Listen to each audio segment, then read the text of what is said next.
بسم الله الرحمن الرحيم الحمد لله رب العالمين والصلاة والسلام على سيدنا محمد وعلى آله وأصحابه وأزواجه وذريته أجمعين. اللهم أرنا الحق حقا وارزقنا اتباعه. اللهم أرنا الحق حقا وارزقنا اتباعه. اللهم أرنا الباطل باطلا وارزقنا اجتنابه. اللهم رب زدنا علما. اللهم رب زدنا علما. اللهم رب زدنا علما. اللهم رب زدنا علما وعملا وإخلاصا يا رب العالمين. اللهم أرنا حقائق الأشياء كما هي. اللهم أرنا حقائق الأشياء كما هي. اللهم أرنا حقائق الأشياء كما هي يا رب العالمين. اللهم صل على محمد صلاة كاملة وسلم سلاما تاما على سيدنا محمد الذي تنحل به العقد وتنفرج به الكرب وتقضى به الحوائج وتنال به الرغائب وحسن الخواتيم ويستسقى الغمام بوجهه الكريم وعلى آله وصحبه بكل لمحة ونفس بعدد كل معلوم لك. اللهم في هذه الليلة المباركة فرج عنا وعن إخواننا في غزة. اللهم نفس كربنا وكربهم وثبت أقدامنا وأقدامهم والطف بنا وبهم يا أرحم الراحمين. اللهم آمين. اللهم آمين. اللهم آمين. اللهم صل على محمد وعلى آله وازواجه وذریته اجمعین برحمتک یا ارحم الراحمین. اچھا جی، کافی عرصہ ہو گیا من الفلسفہ کے سلسلے کو رکا ہوا تھا، تو اس کو دوبارہ شروع کرتے ہیں اللہ کا نام لے کے. یہاں پہ رکے تھے متکلمین پہ، تو یہ مطلب مقدمہ ابھی چل رہا ہے، تو اصل کتاب اصل میں شروع نہیں ہوئی ہے، لیکن یہ اہم ہے. متکلمین وہ علماء اسلام ہیں جو علم کلام میں بلند پایا اور مہارت تامہ رکھتے ہیں. یعنی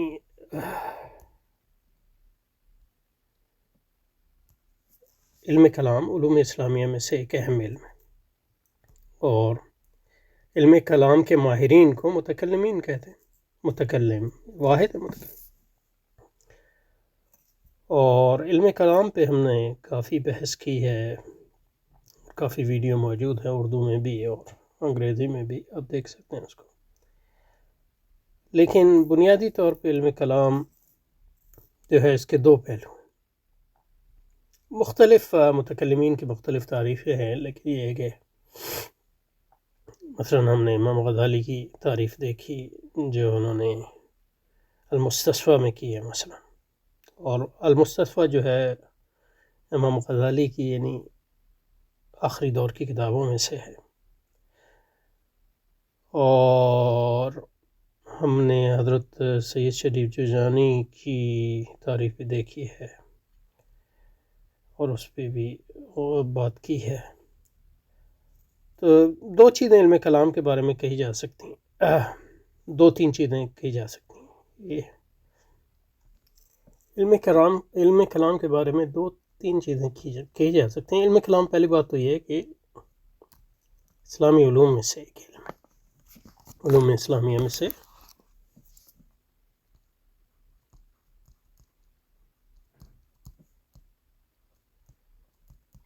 اہم علم ہے.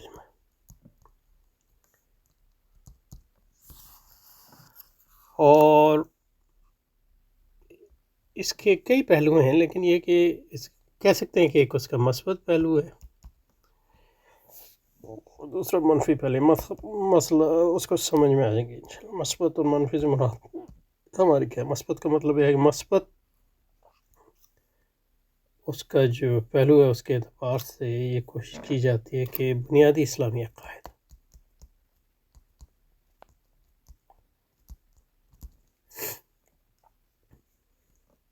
یعنی ذات باری تعالیٰ، وجود باری تعالیٰ، رسالت رسول پاک کے عقلی ثبوت پیش کیے جائیں. عقلی ثبوت عقلی ثبوت کا مطلب یہ ہے کہ ایسے ثبوت جو ان افراد کے لیے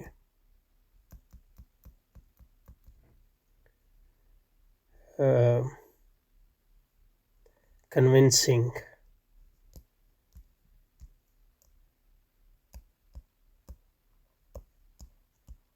ہوں، کنونسنگ کو اردو میں کیا کہیں گے؟ یعنی قرین اعتبار ہوں یا کنونسنگ قابل یقین، یعنی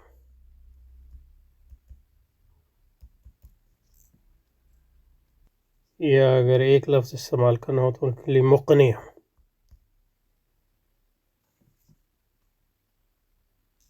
تو مثلا ایک آدمی ابھی مسلمان نہیں ہے تو اس کو وہ ہمیں کہے کہ بھائی کیوں میں خدا کو مانوں، کیوں رسالت محمد صلی اللہ علیہ وسلم کو مانوں، تو اس کے لیے جو عقلی دلائل ہیں وہ علم کلام کا ایک مثبت پہلو ہے. تو یہ تو ہو گیا مثبت طور پہ عقائد اسلامیہ. عقائد اسلامیہ بنیادی عقائد اسلامیہ کے حق میں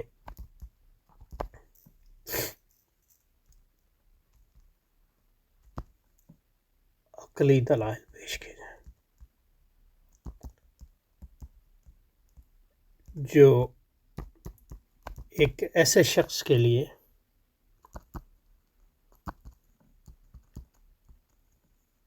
قابل یقین اور مقنع ہوں، جو ابھی مسلمان نہیں ہوئے لیکن حق کا متلاشی ہے. اور چونکہ قدیم زمانے میں عقلی دلائل سے جس علم کا خاص طور پہ خدا کے وجود وغیرہ میں بحث کی جاتی تھی وہ فلسفہ تھا، اس لیے یعنی علم کلام کا فلسفے سے ایک گہرا تعلق ہو گیا. اور جو منہاج استعمال کیا جاتا تھا وہ ارسطاطیلیسی منطق یا ارسطو کی منطق تھی. یعنی ارسطو کی ان معنوں میں تھی کہ ارسطو نے اس کو جو ہے پہلے اس کو مدون کیا اور بعد لیکن یہ کہ عقلی دلائل آج کے زمانے میں مثلاً یہ ہے کہ سائنس سے زیادہ یا فہم عامہ سے زیادہ کی بنیاد پر بھی بنائے جا سکتے ہیں، تو وہ کوئی ضرورت نہیں ہے، ضروری نہیں ہے کہ اس کا تعلق فلسفے سے ہی ہو سچ. لیکن یہ کہ جو علم کلام ہمارے ہاں ڈیولپ ہوا ہے اس میں کیونکہ اصطلاحات فلسفے کی استعمال ہوتی ہیں تو فلسفہ یعنی قدیم یونانی فلسفے کی، تو اس لحاظ سے فلسفے کو پڑھنا بھی جو ہے ضروری ہو جاتا ہے. اور کیونکہ تمام علوم اسلامیہ میں ارسطو کی منطق بھی استعمال ہوتی ہے، اس لیے منطق کم از کم اس کی اصطلاحات اور اس کی بنیادی باتوں کو سمجھنا بھی اہم ہے علم کلام میں بھی اور دوسرے علوم اسلامیہ میں بھی. اچھا، یہ تو اس کا مثبت پہلو ہو گیا. اور منفی پہلو یہ ہے کہ جس کو نیگیٹو پہلو یہ ہے کہ علم کلام وہ علم ہے جس میں اسلام پر جو اعتراضات وارد ہوتے ہیں، خاص طور پر عقلی بنیادوں پہ،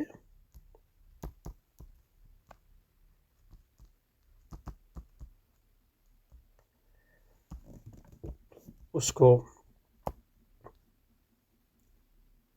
کے مقابلے میں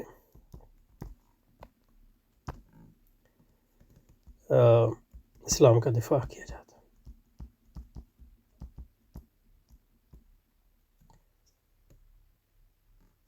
سمجھے جی؟ اب ظاہر ہے کہ اگر عقلی بنیادوں پہ اعتراضات، عقلی اس لیے کہا کہ مطلب جو مثلاً یہ ہے کہ مذاہب غیر اسلامیہ اعتراضات کرتے ہیں، مثلاً عیسائی یہودیت، اس کا جو ہے یا ہندو مت، اس کا جواب جو ہے علم جدل میں دیا جاتا ہے یا اور دوسرے علوم میں دیا جاتا ہے.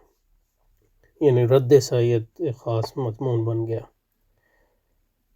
لیکن یہ کہ علم کلام میں جو ہے عقلی جو اعتراضات ہیں، تو عقلی اعتراضات میں فلسفیانہ اعتراضات آ گئے اس زمانے میں جب فلسفہ جو ہے عقلی علوم کا بنیادی علم تھا، لیکن آج کل مطلب اس میں سائنس بنیادی طور پہ شامل ہو گئی، اور یہ ہمارے موجودہ علم کلام کی ایک بہت بڑی کمی ہے کہ اس کو سائنس کو سیریسلی نہیں لیتے، اور کیونکہ وہ مطلب علماء پرانے زمانے میں تو فلسفہ پڑھتے تھے اور منطق بھی، اور آج تک وہ پڑھ رہے ہیں، اور اس کی وہ بہت اچھا ہے، لیکن یہ کہ سائنس اس لحاظ سے نہیں پڑھائی جاتی علماء کو، حالانکہ مطلب یہ آپ کیسے آج متکلم ہو سکتے ہیں بغیر سائنس پڑھے. تو اس لحاظ سے متکلم کو دو علوم میں ماہر ہونا پڑتا ہے، ایک اسلام کے بنیادی عقائد، کیونکہ اگر اور بنیادی یعنی قرآن حدیث، کیونکہ اگر آپ کو اللہ تعالیٰ اپنے اسلامی عقائد کے بارے میں گہری معلومات ہی نہ ہو تو آپ کیسے متکلم ہو. دوسرا یہ کہ اس کے ساتھ عقلی علوم میں بھی وہ ماہر ہو. عقلی علوم میں جو ہے فلسفہ آ گیا، منطق آ گئی، اور آج کل اس میں سائنس کی ضرورت ہے، اور نئی منطق جو اس کی ضرورت ہے. اور پرانے زمانے میں مطلب یہ ہے کہ علماء زیادہ تر ارسطو کی منطق پڑھتے تھے، لیکن مطلب خاص طور پہ لیکن مسلمانوں میں ایسے بھی متکلمین کے گروہ ہیں جنہوں نے دوسری منطقیں بھی پڑھی ہیں، مثلا جو ہے کہ امام ابن تیمیہ فار ایگزامپل جو ہے ان کے یہاں جو سریانی منطق اور غیر ارسطاطیلی سی منطق اور رواقی منطق جو ہے اس کو پڑھا انہوں نے، وہ اسی کو بنیاد پہ انہوں نے جو ہے ارسطو کی منطق کی پر تنقید بھی کی. تو لیکن آج کل مطلب یہ ہے کہ سائنس پڑھنا ضروری ہے، اور نئی منطق پڑھنا ضروری ہے، کچھ ریاضی وغیرہ وغیرہ، کیونکہ جو نئی منطق ہے اس میں ریاضی کا بڑا اہم رول ہے، اور خاص طور پہ مطلب یہ فلسفے میں بھی مطلب یہ کہ اور سائنس میں بھی سمبلز جو استعمال ہوتے ہیں اس سے واقفیت آپ کو نہیں ہو سکتی جب تک تھوڑی بہت سمبولک لاجک اور سمبولک فارمول میتھمیٹکس نہ آتی ہو، ریاضی نہ آتی ہو. تو یہ ہے متکلم، اور اسے امام غزالی نے فرمایا یہ اشرف العلوم ہے ان معنوں میں کہ یعنی وحی اور عقل دونوں پہ اس کی بنیاد ہے. یعنی ظاہر ہے کہ وہی جو ہے جیسے امام غزالی نے فرمایا وہی ہے عقل خارجی، اور عقل ہے عقل موضوعی. عقل خارجی ان معنوں میں کہ مطلب یہ ہے کہ یہ حقیقی عقل ہے کیونکہ اللہ تعالیٰ کی طرف سے، اور عقل موضوع ان معنوں میں کہ اللہ نے ہم کو جو عطا کیا عقلی استطاعت، تو اس میں غلطی کا امکان ہے، اس میں غلطی کا امکان نہیں.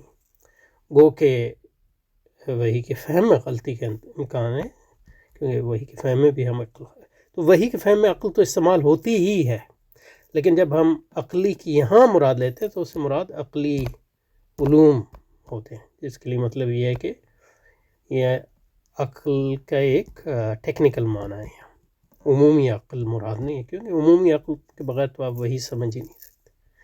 ٹیکنیکل جو عقل کا معنی ہے یعنی فلسفیانہ عقل یا منطقی عقل، تو یہ اشرف العلوم بارے میں ہے کہ مطلب دونوں چیزوں کو یہ کمبائن کرتا ہے.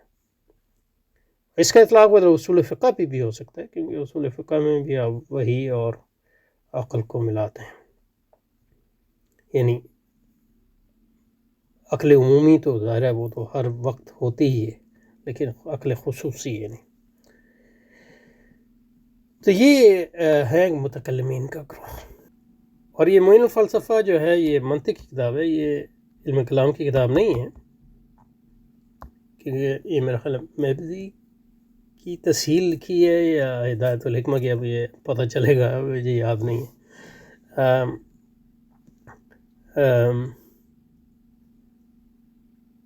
لیکن یہ کہ کیونکہ علم کلام کا پر فلسفے کا علم کلام پہ گہرا اثر ہے، اور علم کلام کا فلسفے سے گہرا تعلق بھی ہے، اس لیے مطلب یہ ہے کہ یہاں متکلمین کی بھی بات کی، کیونکہ متکلم نہیں ہو سکتا جب تک وہ عقلی علوم نہ حاصل کرے.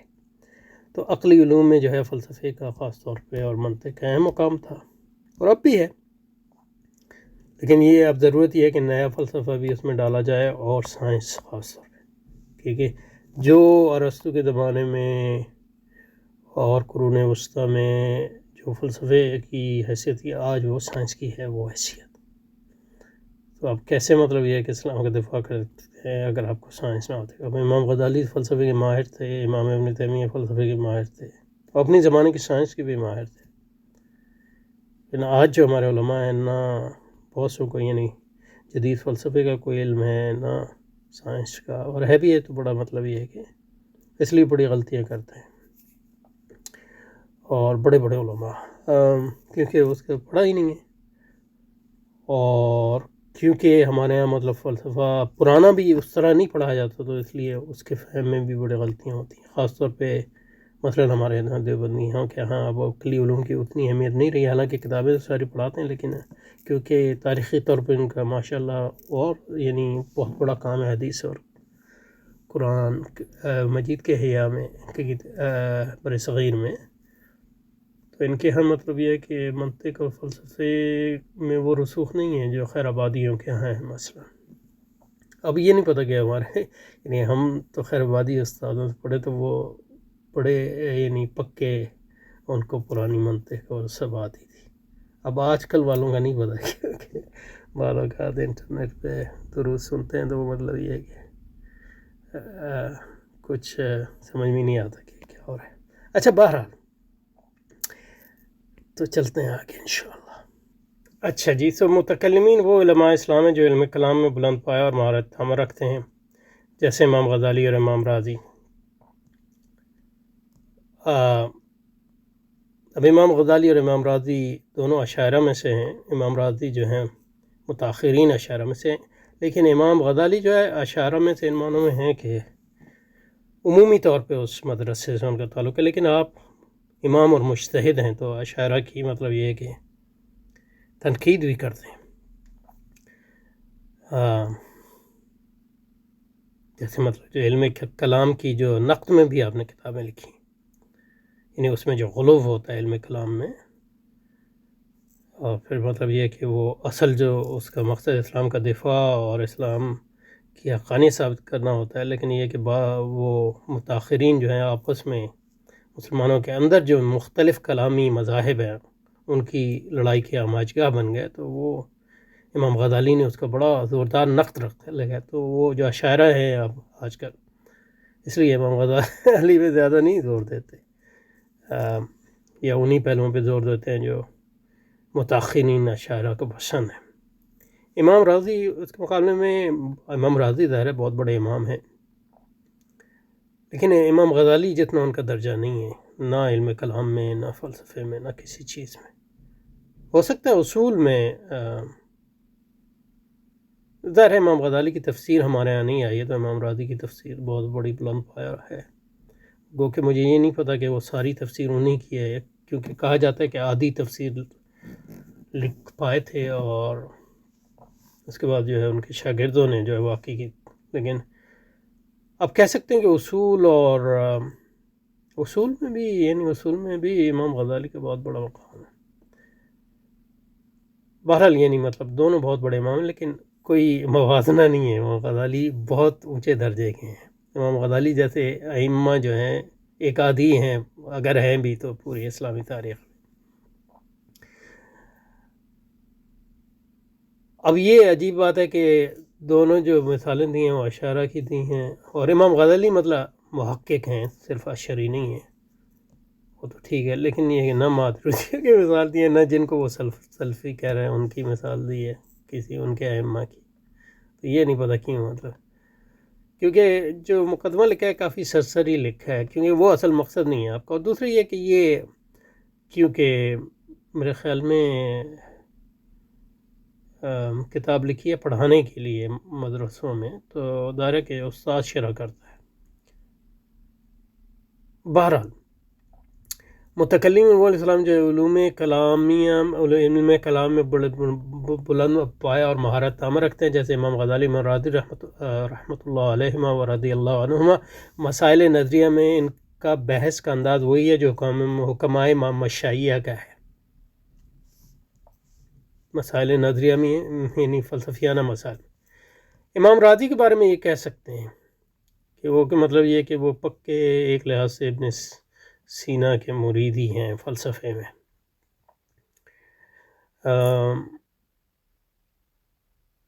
یعنی عمومی طور پہ کہہ رہا ہوں، ظاہر ہے کہ ابن سینا کی جو کفریات ہیں ان پہ اس کی وہ نہیں کرتے، لیکن امام غزالی مشائیہ کے سب سے بڑے نقاد ہیں ائمہ اسلام میں. جو تحفۃ الفلاسفہ میں لکھی ہے وہ مشائیہ کا ہی نقد لکھا ہے. لیکن یہ کہا جا سکتا ہے کہ آپ ارسطو سے مشائی فکر سے عمومی طور پہ خاص طور پہ ان کی منطق سے متاثر ہے، لیکن یہ کہ اس کا نقد بھی لکھا ہے اور بہت گہرا نقد ہے. اس نقد کی جو ادراک ابھی تک مطلب یہ ہے کہ آج تک یہ نہیں، وہ ایک قرض ہے تحفۃ الفلاسفہ کی تفہیم. یعنی مطلب یہ ہے کہ کتنی بدنصیبی کی بات ہے، نہ مقاصد پڑھاتے ہیں نہ تحفہ پڑھاتے ہیں ہمارے یہاں. حالانکہ سچی بات یہ ہے کہ اگر آپ مقاصد پڑھا لیں اور مقاصد کے ساتھ جو ہے علم منطق میں آپ جو المستصفیٰ کا مقدمہ پڑھا لیں، آپ کو اور کوئی چیز پڑھانے کی ضرورت نہیں ہے، نہ منطق میں نہ فلسفے میں، کہ وہ سب کو حاوی ہے کم از کم مشائی فکر میں تو. اور پھر تحفہ پڑھا لیں تو اس کا نقد بھی آ جائے گا. اور پھر ایک کتاب رکھ لیں جو نو افلاطونیوں اور اشراقیوں کا حاوی ہو، تو پھر یہ پرانا فلسفہ تو آ گیا. اور پھر ایک کتاب جو ہے نئے فلسفے پہ رکھ لیں. لیکن یہ کہ امام غزالی کے ماشاء اللہ نہ ہمارے یہاں نہ کہیں، یعنی شافعی ہیں تو ان کی فقہ اور اصول کی کتابوں کو تو پڑھتے ہیں لوگ، اور ان کی احیاء کو تصوف کی کتاب سمجھ کے پڑھتے ہیں. حالانکہ وہ تصوف کی کتاب بھی ہے، لیکن تصوف سے اور دوسرے یعنی وہ احیاء علوم اسلامیہ کی کتاب ہے، تمام علوم اسلامیہ کے احیاء، بنیادی علوم اسلامیہ. یہ بہت بڑی بدنصیبی ہے کہ امام غزالی کا درجہ ہم نے نہیں پہچانا. اللہ اکبر اللہ اکبر. یعنی یہ حضرات بھی غور و فکر و استدلال و برہان پر اعتماد کرتے ہیں. کہنے کا ان کا مقصد یہ ہے کہ ارسطو کی منطق کو استعمال کرتے ہیں اور ان کی جو اصطلاحات کو استعمال کرتے ہیں. اچھا، بعد میں یہ نوٹ لکھ دیا ہے متکلمین سے مراد وہ عام ہے، خواہ وہ اہل حق ہوں، یعنی اشاعرہ ماتریدی اور سلف، یا گمراہ فرقوں سے ان کا تعلق ہے، جیسے معتزلہ، خوارج، شیعہ. معتزلہ تو مطلب یہ ہے کہ متکلمین کے علم کلام کے بانیوں میں سے ہیں بنیادی طور پہ، اور اس میں کوئی شک نہیں ہے معتزلہ اور خوارج اور شیعہ کے اکثر فرقے جو ہیں ان میں گمراہی ہے. لیکن یہ کہ اب یہ آپ نہیں کہہ سکتے کہ عمومی طور پہ گمراہ ہیں، ان کی گمراہیاں خاص گمراہی ہیں. اور معتزلہ جو ہیں ایک نہیں ہے، یعنی معتزلہ ایک بہت بڑا اسکول ہے، تو اعتزال کے بھی درجے ہیں. تو مطلب آپ کہیں گے کہ امام زمخشری جو تفسیر ہے، یعنی حضرت امام راضی کی جو تفسیر ہے اس کی بنیادی وہی تفسیر ہے، وہ گمراہ ہیں. تو یہ ایک بڑی عجیب بات ہے. یعنی یہ کہہ سکتے ہیں کہ ان کے مطلب یہ کہ اس طرح تو مطلب یہ ہے کہ ہر عالم کو کہہ سکتے ہیں کہ ان کے کسی حد تک وہ گمراہ یعنی مطلب گمراہ کا کیا مطلب ہے؟ گمراہ کا مطلب یہ ہے کہ کسی معاملے میں ان کی رائے جو ہے حق باطل سے زیادہ لگا کھاتی ہے. تو معتزلہ نے بہت بڑی غلطیاں کی ہیں، اس میں کوئی شک نہیں، لیکن تمام معتزلہ کی غلطیاں ایک نہیں ہیں، پہلی بات ہی. اور دوسرا یہ ہے کہ ان کی گمراہی ان کی غلطیوں پہ ہے. جن معاملات میں ان گمراہی نہیں ہے تو ان معاملے میں تو وہ گمراہ نہیں ہو سکتے نا. نماز پڑھتے تھے 5 وقت کی، تو وہ اس میں تو گمراہی نہیں ہے ان کی کوئی. اصول فقہ ان کو ڈیولپ کیا، اس میں تو کوئی گمراہی نہیں ہے، اسلام کی بہت خدمت کی ہے. اور اس طرح خوارج میں بھی ان کی گمراہیاں جو ہیں، خارج میں خارجیوں کے کئی مذاہب ہیں، اور سارے مذاہب ایک طرح کی گمراہی نہیں ہے. جیسے شیعوں کے بھی بہت مذاہب ہیں، ہر مذہب جو ہے ایک ہی طرح کا گمراہ ہے، اور شیعوں کی بھی گمراہی ان معاملوں میں ہے جن میں وہ گمراہ ہیں، ہر معاملے میں تو نہیں ہے. یہ تو پہلی بات ہے. اور معتزلہ کو آپ گمراہ کہتے ہیں تو پھر کسی حد تک آپ کو پھر اشاعرہ اور ماتریدیوں کو بھی گمراہ کہنا پڑے گا، کیونکہ خاص طور پہ اشاعرہ متاخرین اشاعرہ بنیادی طور پہ معتزلہ کی یعنی کچھ باتوں میں تو بالکل ضد ہیں ان کی، جیسے مطلب یہ ہے کہ لیکن بہت سی باتوں پہ یعنی صفات کی بحث میں اور قرآن کے مخلوق ہونے کی بحث میں معتزلہ کا بہت اثر ہے اشاعرہ پہ اور ماتریدیوں پہ بھی۔ یہ تو ایک بات ہے۔ دوسری بات یہ ہے کہ یہ جو کہا کہ سلفی، تو سلفی کہ ان کی مراد حنبلی ہے اور غیر مقلدین نہیں ہے۔ اب یہ مطلب یہ کہ دیوبندیوں کے غیر مقلدین کے خلاف جو ایک بغض ہے اس کا اظہار ہے یہاں۔ اب مجھے نہیں پتہ غیر مقلدین کا آج کل جو ہے، کیونکہ وہ ہمارے یہاں انفارچونیٹلی افسوسناک یہ بات ہے کہ غیر مقلدین جو ہے وہ یعنی سعودی استعمار کا ایک ضمیمہ بن گئے۔ تو جو ہمارے یہاں ٹریڈیشنل روایتی غیر مقلدین تھے وہ ایسے نہیں تھے۔ وہ ٹریڈیشنل جو ہمارے یہاں غیر مقلدین تھے وہ امام شاہ اللہ ہی کے شاگردوں میں سے تھے، اور بنیادی طور پہ اپنے آپ کو حنفی ہی کہتے تھے ان میں سے بہت سے لوگ، اور وہ کہتے تھے حنفی ما عمل بالترجیح۔ اور ان کے ائمہ میں سے ہیں امام اسماعیل شہید، اور بعد میں یہ لوگ شوکانیوں یمنیوں سے بھی متاثر ہوئے، شوکانی امام شوکانی اور یمنی، کیونکہ یمن اور ہندوستان کے بہت پرانے روابط ہیں اور یمنی علماء یہاں آئے، اور بعد میں حضرت اسحاق دہلوی جو حضرت شاہ ولی اللہ کے پوتے ہیں یا نواسے ہیں، پوتے ہیں میرا خیال، انہوں نے مطلب یہ کہ شاہ ولی اللہ کے شاگردوں میں جو یمنی اور شوکانی اثر اس کے خلاف جو ہے جدوجہد کی، اس بنیاد پہ کہ مطلب یہ کہ آپ نے یہ پہچانا کہ ہندوستان میں اگر حنفیت سے جو ہے درگزر کیا جائے گا یا تو ماحول ایسا نہیں ہے کہ اس میں جو ہے غیر حنفیت پنپ سکے، تو وہ ایک اس لحاظ سے ان کا اجتہاد تھا۔ اور دیوبند کا دیوبند جو ہے حضرت امام اسحاق دہلوی کے ہی مرید ہیں ان معنوں میں، تو حنفیت پہ ایک تسلط جو آیا، ورنہ مطلب یہ کہ ڈر یہ تھا کہ امام ولی اللہ کے شاگرد بھی ایک فرقہ بن جائیں گے ہندوستان میں مسلمانوں کی، جو عام علماء اور عامت الناس ہے ان کی نظر میں ایک گمراہ فرقہ بن جائیں گے۔ تو اس کے لیے مطلب یہ ہے کہ رد عمل میں جو ہے وہ پھر غیر مقلدین خلاف بہت سخت رویہ ہے، اور پھر ایک جنگ بن گئی، اور غیر مقلدین جو ہے ہمارے ان کا بھی خاص طور پہ آج کل والے ہیں ان کی بھی کوتاہی ہے، لیکن یہ کہ دیوبندی علماء کو غیر مقلدین اہل حدیث حضرات کے بارے میں جو ہے ہاتھ ہلکا رکھنا چاہیے۔ ابھی 2% بھی نہیں ہے وہ مسلمان کا، اب ان کو بھی برداشت نہیں کرتے۔ مطلب آپ بتائیں کہ انہی غیر مقلدین جن کو ہم کہتے ہیں وہ بنیادی طور پہ حنبلیوں کے قریب ہیں آج کل کے، اور شوکانیوں کے بھی قریب ہیں، اور یعنی ظاہری جو مذہب ہے اس کے بھی قریب ہیں، تو آپ اس کو ایک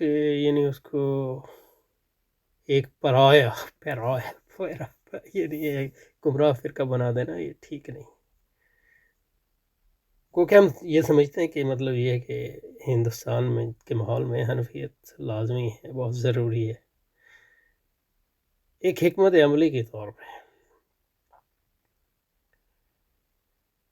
تو اس میں نے پہلے بھی عرض کیا، یہ جو حضرت یہاں کہہ رہے ہیں جو علم کلام ہمارے یہاں آیا ہے وہ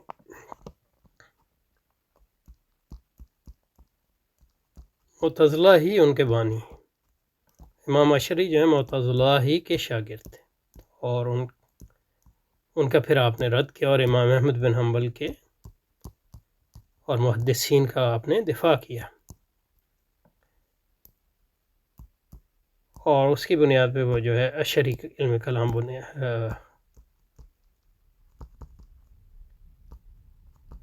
جو مذہب ہے یعنی اسکول آف تھاٹ ہے وہ اس کی بنیاد رکھی. وہ بعد میں جو ہے بڑے بڑے ائمہ نے ڈیولپ کیا، جس میں امام الحرمین ہیں، امام غزالی ہیں، امام باقلانی، بہت بڑے عالم.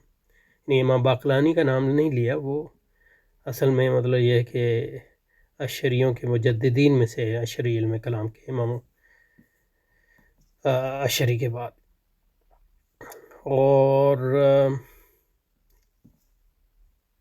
اور دوسرا جو آیا وہ ماتریدی، وہ زیادہ تر حنفی، کیونکہ اب انہوں نے یہ تذکرہ نہیں کیونکہ حنفی کے ہاں جو دو گروہ ہیں. حنفی جو ہیں پرانے جو حنفی تھے وہ یعنی ماورا نہر، اور مطلب یہ کہ وسط ایشیا کے حنفی یہ سارے ماتریدی تھے. اور جو حنفی بصرہ اور عراق کے حنفی تھے وہ زیادہ تر معتزلہ تھے، کیونکہ معتزلہ جو ہے فقہ میں زیادہ تر حنفی رہے. اب یہ بہت زیادہ تحقیق اس مسئلے کی مجھے نہیں ہے، لیکن جو میرے علم میں ہے اس خاص مسئلے کی بات کروں تو یہ ماتریدی ہو گئے. اور تیسرا جو اسکول ہے علم کلام کا، وہ علم کلام کے مخالفین ہیں، لیکن یہ حقیقت میں وہ بھی علم کلام کا اسکول ہے. اس کو آپ حنبلی کہہ سکتے ہیں، حنبلی اسکول. امام احمد بن حنبل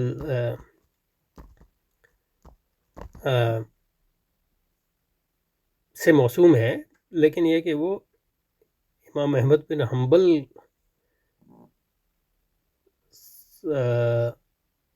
کے بعد جو ہے ڈیولپ کیا بہت سے لوگوں نے، بربہاری اور پھر ابن تیمیہ اور پھر ابن عقیل اور یعنی مطلب حنبلیوں میں ایسے بھی لوگ تھے جو اشری تھے، لیکن زیادہ تر حنبلی جو ہیں وہ علم کلام میں اشری نہیں ہیں. اور جو اس کے برعکس بات کرتے ہیں وہ مطلب یہ کہ وہ حق بات نہیں ہے، مطلب یہ کہ صرف تعصب کی بنیاد پہ کرتے ہیں. اور جو یہ سمجھتے ہیں کہ حنبلی علم کلام جو ہے صرف تیمی اور نجدی علم کلام ہے، یہ غلط بات ہے. بربہاری تو ابن تیمیہ سے بہت پہلے کے شخص ہیں،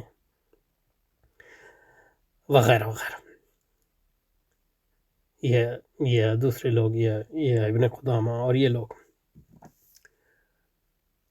کہاں پہ تھا میں؟ تو حنبلی جو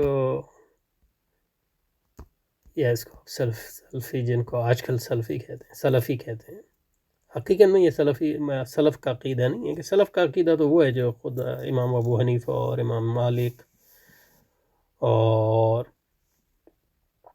امام احمد بن حنبل کا عقیدہ تھا، تو دوسرے ائمہ کا عقیدہ تھا، جو آپ کو عقیدہ طحاویہ میں ملے گا یا ابن زید قیروانی کے رسالے کے مقدمے میں ملے گا. وہ امام ابو حنیفہ اور وہ لوگ یعنی فلسفیانہ بنیادوں پہ جو ہے استدلال نہیں کرتے تھے، اور نہ صفات کی بحث میں پڑھتے تھے، تعویل نہیں کرتے تھے. لیکن یہ اشری اور ماتریدی اور حنبلی سارے تعویل کرتے ہیں. تو یہ حنبلیوں کا یہ دعویٰ غلط ہے کہ وہ مطلب علم کلام نہیں کرتے. یہ ہے کہ ان کا علم کلام جو ہے وہ غیر ارسطاطیلی سی ہے، وہ فلسفیانہ، وہ ارسطو مشائی فلسفے کی بنیاد پہ نہیں ہے، بلکہ مور غیر ارسطاطیلی سی جو منطق ہے، اور غیر ارسطاطیلی سی جو ٹریڈیشن تھی، روایات تھیں سریانی اور خود یونانی روایات اور خود عرب کامن سینسیکل روایات، ان کی بنیاد پہ انہوں نے جو اپنا کلام. تو اس لحاظ سے دیکھیں تو مطلب یہ کہ سلف کا مذہب جو ہے وہ علم کلام سے پہلے کا مذہب ہے، اور وہ عقل سلیم اور قرآنی طرز استدلال پر مبنی تھا. اور پھر علم کلام ایجاد ہوا کیونکہ ضرورت ایجاد کی ماں ہے، تو وہ معتزلہ نے کیا، اور پھر اشاعرہ اور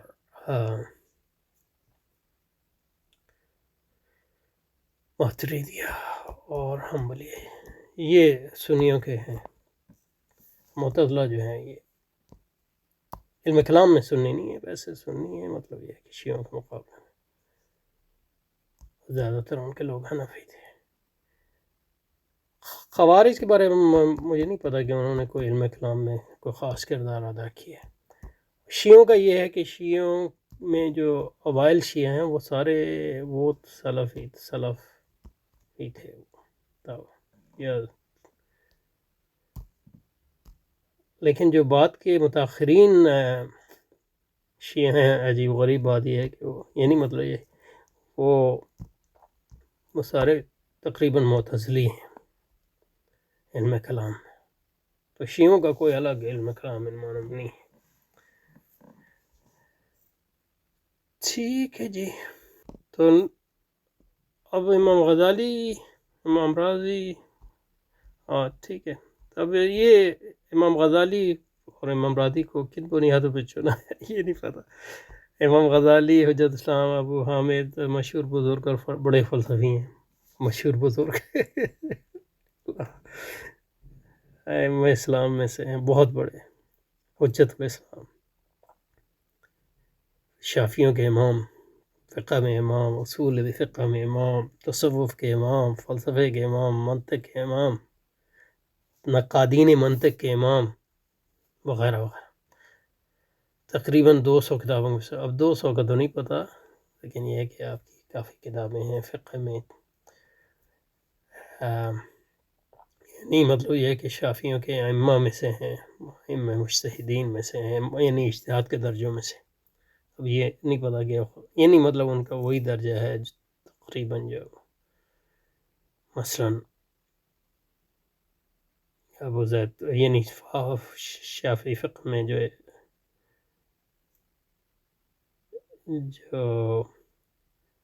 ابو زید کھیرمانی کا مالکی کا ہے مثلاً، یس ملتی غزالی غزل رضا کی تشدید سے بولا جاتا ہے، تخفیف ساتھ بھی پہلی صورت میں غزل کی طرف نسبت ہے، غزال بہت دوسری صورت میں غزالہ کی طرف نسبت، جو علاقہ توس کے ایک گاؤں توس ایران میں ہے آج کل۔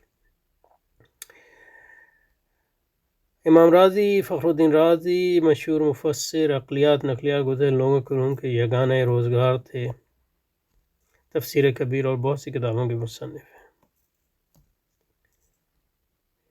یعنی فلسفہ کلام میں آپ کی بہت کتابیں ہیں، اصول فقہ میں آپ کی اہم کتابیں ہیں، اور تفسیر تو آپ کو پتہ ہی ہے بہت بڑی رائے کی طرف نسبت ہے، یہ بھی شافعی ہیں، شافعی۔ اب یہ نہیں پتا کہ شافعی فقہ میں ان کا کیا مقام ہے، ظاہر ہے کہ مطلب وہ مقام نہیں ہے جو امام غزالی کا ہے، کنی معنوں میں بھی رائے کی طرف نسبت ہے، جو ایران کے میں تہران کے جنوب میں ایک قدیم شہر ہے۔ اچھا، تو متکلمین پہ یہ بحث ختم ہو گئی، اگلی بار جو ہے صوفیہ کو لیں گے، اور پھر جو ہے ایک عمومی تبصرہ آپ نے کیا ہے، اور اس کے بعد جو ہے میرا خیال ہے کتاب کا آغاز ہوگا۔ ٹھیک ہے، السلام